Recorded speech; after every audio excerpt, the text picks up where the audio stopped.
Mr. Katz, when we took the tape break, you were telling me that you were living in the orphanage and during the day you were spending time with Madame Cohen. Mm-hmm. Can you continue? Yes, well, I took music lessons from her, and we had a different relationship than music teacher and student. She literally took me under her wing and fed me and clothed me, and was the closest thing to my family that I had since my parents were since I was separated from my parents. So they played a very important part in my life at that time. How did you make contact with your family in America? Well, as soon as I was able to write, when I got to Paris, I wrote to them and gave them my address. And they had a friend in Buffalo who was in the law department of the American Army, and he was stationed in Paris. And he came to see me at the orphanage. And after I contacted my relatives in Buffalo, they sent me all the paperwork necessary to come to the United States. But my name at that time started with W, which means that my file was on the bottom of the pile at the American consulate. So this American captain took me to the American consulate and asked to see my file. And before we left, he says, "This young man is an orphan," and he says, "Put the file back and put it on top of the pile this time." So, make a long story short, not too long after that, I received my exit visa and all the papers necessary for me to leave France and come to the United States. And this was in April 1946. When did you find out about your parents, and what did you find out? When I was in the orphanage, of course, the first thing I did is contact the International Red Cross and several other organizations in France that had access to information as to what happened to people that were deported from France. And after a week or two, I was notified by the International Red Cross that my parents were shipped to Auschwitz in 1942 and died in Auschwitz that same year. Did you have any hopes of being reunited with them before you got this news? Did you have any feelings always about... had hopes. Always had hopes, because a lot of people were reunited. There were some survivors in the camps. The Germans didn't have time to kill everybody when the camps were liberated by the Russians.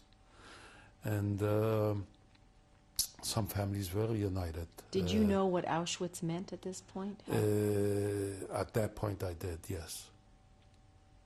By then, a lot of the camps that were liberated by the American Army, for example, the American soldiers that liberated some of the camps in Germany, like Dachau and Buchenwald, testified to what they saw in the camps. And it became common knowledge about the millions that were killed.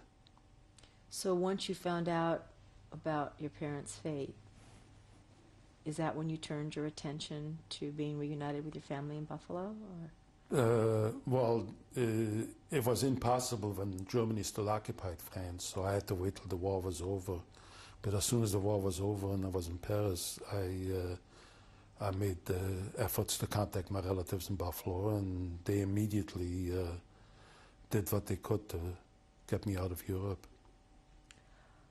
Before we speak about that part, I just want to back up for a moment and ask you, during your time during camps in France, did you have any contact with any gypsies? In the last camp that I was in Rivesaltes, being near the Spanish border, we had gypsies. They were Spanish gypsies. Evidently, they were persecuted in Spain.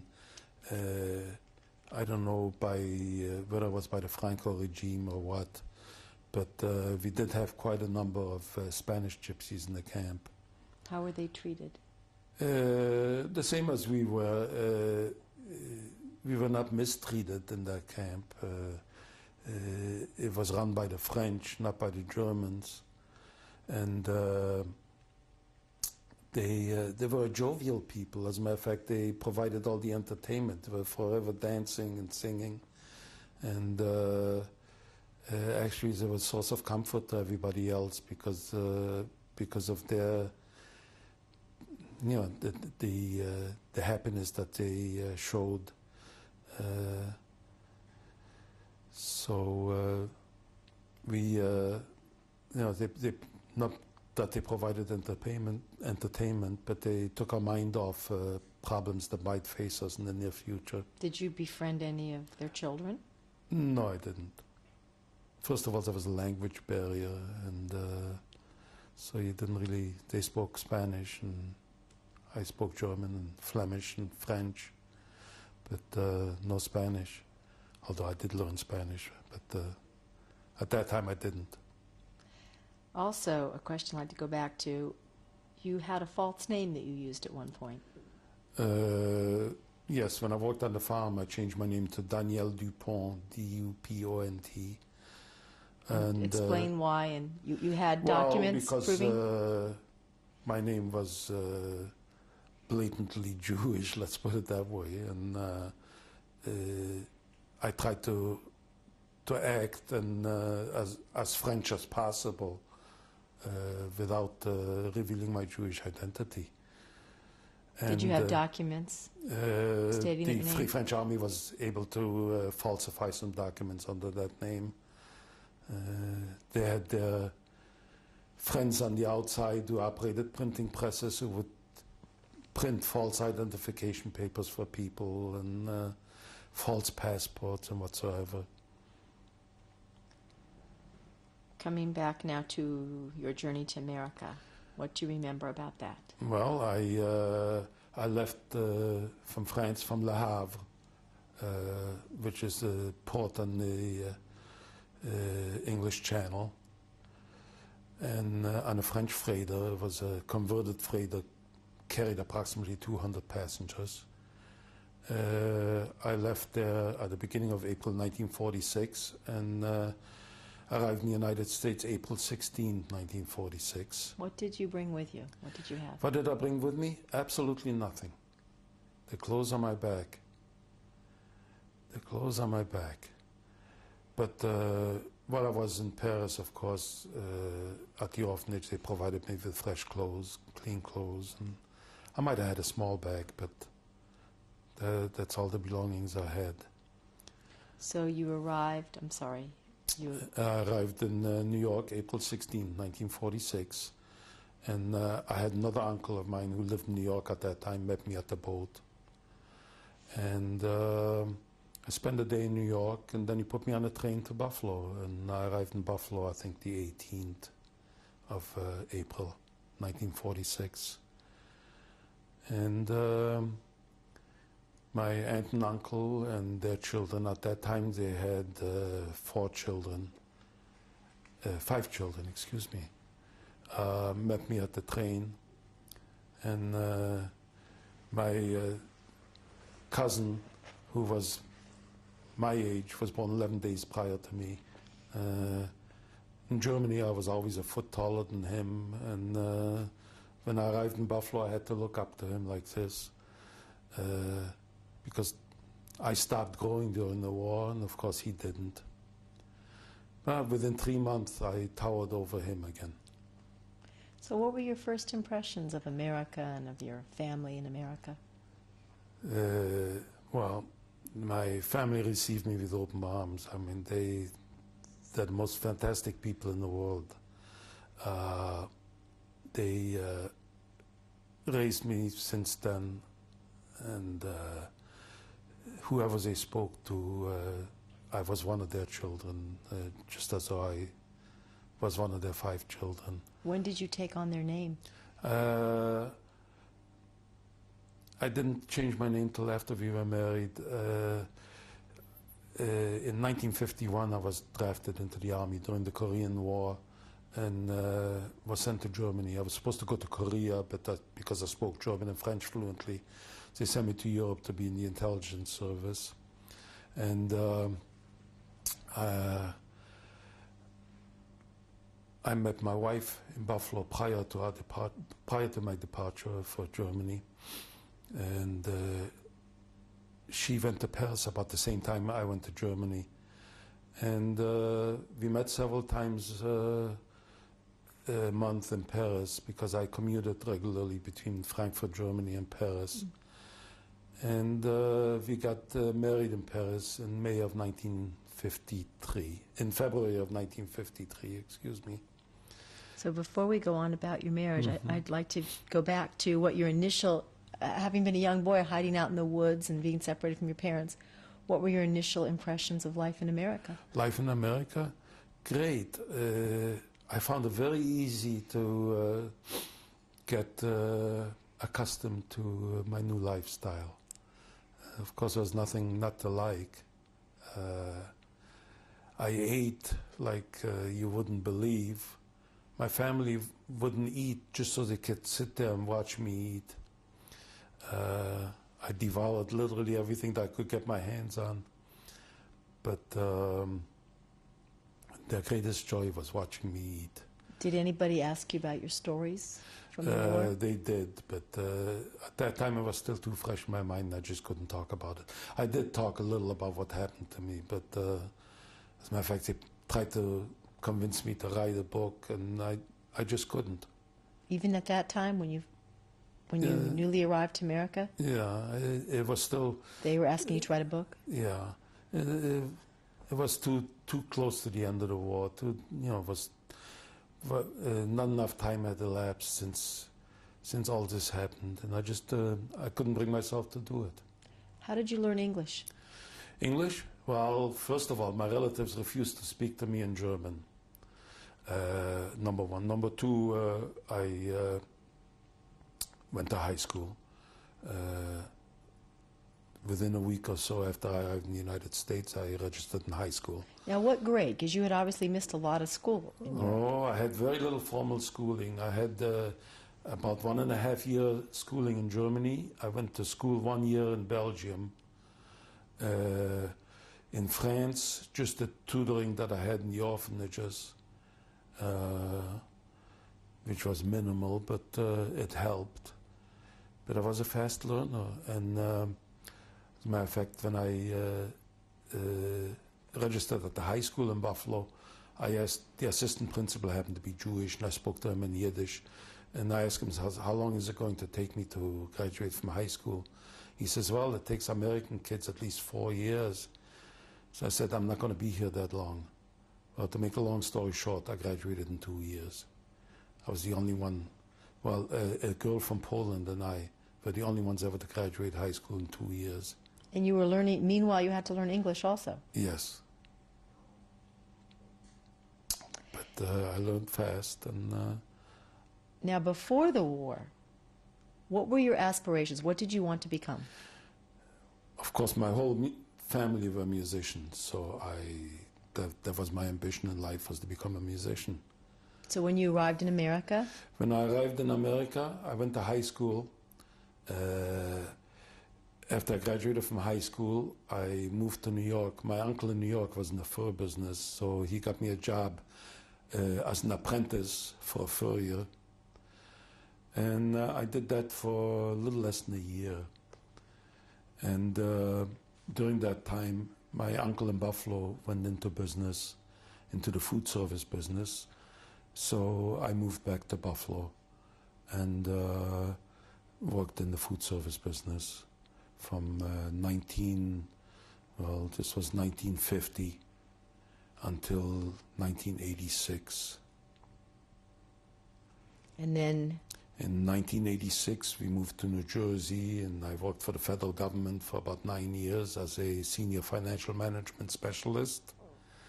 And I retired in 1994 and moved to Chesapeake. Now, you met your wife, Mary Ann, while you were in Buffalo. I met my wife. A mutual friend of ours gave us a going-away party because I was going away in the service and she was going to Paris. What was she going to be doing in Paris? She studied art in Paris. Where did she study? At the Académie Julien in Paris. And so we met at that, and from that time on we knew that that's the girl I'm going to marry, and I did. So did you ever tell her about your war experiences back then? somewhat, not in detail. As a matter of fact, most of what she knows about my war experiences, she learned after I wrote that short autobiography, which was just last year. And I did that at the insistence of my children. After they saw Schindler's List, they were very much interested in what happened to me during the war, so I decided to write something about it. For you, Mr. Katz, if there is only one, there's probably more, what is the great unanswered question about the Holocaust? The unanswered question is how could it have happened? And how did we let it happen? And why do we let it happen again in other countries in the world today? The same thing that happened to the Jewish people is happening now in Bosnia, it's happening in Africa. And it just shouldn't happen. How would you describe yourself as a Jew today? Your Jewish identity? I'm proud to be a Jew. I try to be a practicing Jew. Not devout, but practicing, believing. I believe that the Judean ethic is the ethic that should be adopted by people. It's a decent way of life. I try to impart that to my children, and I think that I've accomplished that goal. Tell me about your children. How many do you have? I have 4 children. Their names? I have, may I show you the photographs? Or We can show it at the end of the tape. At the end of the tape, all right. I have a son, Avery, a daughter, Regina, a son, Samuel, and a daughter, Sarah. And do you have any grandchildren? I have one granddaughter, Jennifer. And how old is Jennifer? Jennifer is 14. Did you and your wife provide them with a Jewish home? We provided all of them with a Jewish home, with a Jewish education. Hopefully they continue with what we have taught them about their religion, and that they don't forget that they're Jewish. What do you think they think about your war experiences? They were very much impressed by them. Our daughters called us up, and they were crying when they read the biography. So it did make an impression on them. Of course, so growing boys up, are not that impressionable, but they were impressed. Growing up, did they ever ask you and you just didn't answer? Or? No, they did ask, I did answer, but you know, when they were that young, it didn't mean that much to them. But later on, as they got older, and of course after they saw Schindler's List, that's what really prompted them to find out more about what happened to me. And did Schindler's List do anything similar for you about wanting for me, to speak? Mm-hmm. It was very difficult for me to watch the movie. I couldn't get up for 20 minutes after the movie. I don't cry very often in life, but I did then. But it was a movie that had to be done, and it was a very important film, and I think everybody should see it. I think everybody should see it, and people who believe it didn't happen or who claim it didn't happen definitely should see it. You're giving your testimony today. What are your hopes about giving this testimony? My hopes that it never happens again to anybody in the world.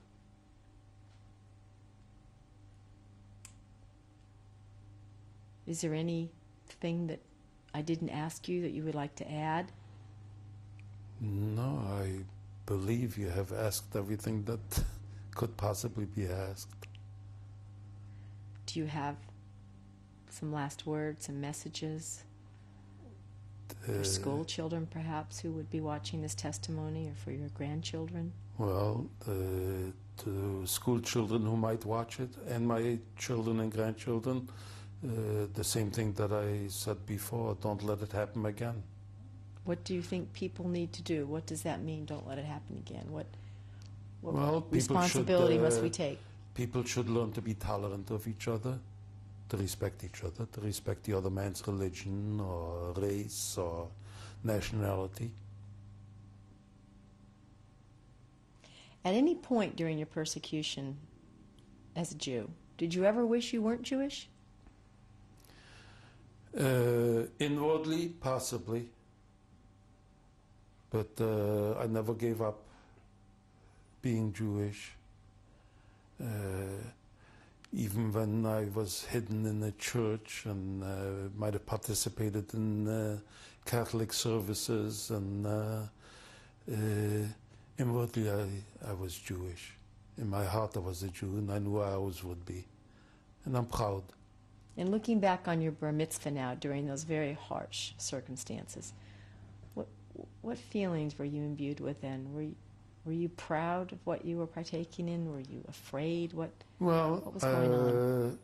I was proud because it was something you did. You reached maturity in the eyes of God, at least religious maturity in the eyes of God, and you become a bar mitzvah, so it was important to me. Mr. Katz, thank you very much. Thank you for the interview. I enjoyed it. Go ahead. Okay, we're rolling now. This is my wife, Marianne, my wonderful wife of 44 years and the mother of our 4 children. Hello, Marianne. Welcome. Glad to have you here. Nice to be here, Linda. Do you want to tell us about the first time you met your husband? Well, we feel it was a God-arranged meeting. And a friend of ours who knew that we were both going away, that Dave was going in the Army and I was going to Europe, to Paris to study, decided to give one party and fix us up as the honored guests. And we met, and I must say it was love at first sight for me. But anyway, we both had very important things to do for the next few years of our lives. So we decided to write to each other and keep our friendship alive. And did you get to see each other at all during those next few years? It's amazing the way it happened, because I went to Europe to study, to Paris, and Dave was supposed to go to Korea to war, but all of a sudden, and it was like an overnight decision on somebody's part, he was sent to Europe. And he was, because of his size, I imagine, he was made a military policeman. And lo and behold, he was a guard on the mail train between Frankfurt and Paris. And I was studying and living in Paris. So when he got to Paris, every morning or every other morning, he would call me up. So we dated during the day. Most people go to movies at night and dances. Well, we met during the day and had our dates, and that's how we got to know each other. And my parents were there also, and my father was supposed to stay only 2 years, and Dave and I decided we wanted to be married while he was over there. I wanted to be married with my parents in Paris. So not knowing how long my parents were going to stay, we decided we should get married right away. So we did, and we were married right before Dave was discharged, right before Dave left Europe. And he came home first. What was the date of your wedding? February 7th, 1953. So how long did you know each other before you married? 2 years. 2 years. Mm-hmm. Did you know about his Holocaust experiences? Yes, I did. Mm-hmm. I have memories of what was going on. I was also very young. I'm just a year younger than Dave. And the woman who lived across the street from us used to come over to our house. She had family in Europe. Now, were you born in Buffalo? Yes, I was. Buffalo, New York.